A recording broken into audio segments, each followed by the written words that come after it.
భారత రాజ్యాంగ నిర్మాత ఈ దేశంగా ఇవాళ ఉంది అంటే ఈ దేశంలో ఉన్న సబ్బండ వర్గ ప్రజలకు హక్కులు లభించినాయి అంటే దానికి కారణం భారత రాజ్యాంగం. ఇవాళ రిపబ్లిక్ డే.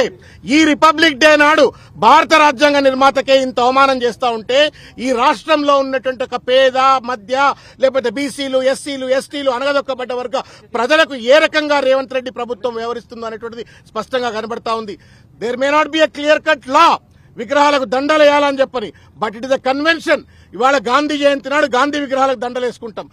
ఎట్లయితే ఇంపార్టెంట్ డేస్ నాడు ఆ సంబంధిత విగ్రహాలను ప్రభుత్వం బాధ్యతగా దండలేసి గార్లాండ్స్ వేసి ఏ రకంగానైతే ప్రజలందరికీ సందర్శన నిమిత్తం వెసులుబాటు కల్పిస్తుందో, అంబేద్కర్ ఎందుకు జైల్లో పెట్టాడు రేవంత్ రెడ్డి? వాళ్ళ Ambedkar has been imprisoned by Revanth Reddy today.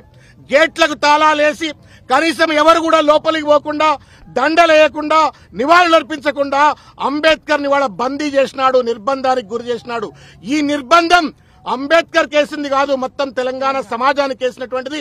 ఇది నిర్బంధ తెలంగాణకు నిదర్శనం అని చెప్పని ఈ సందర్భంగా తెలియజేస్తాను.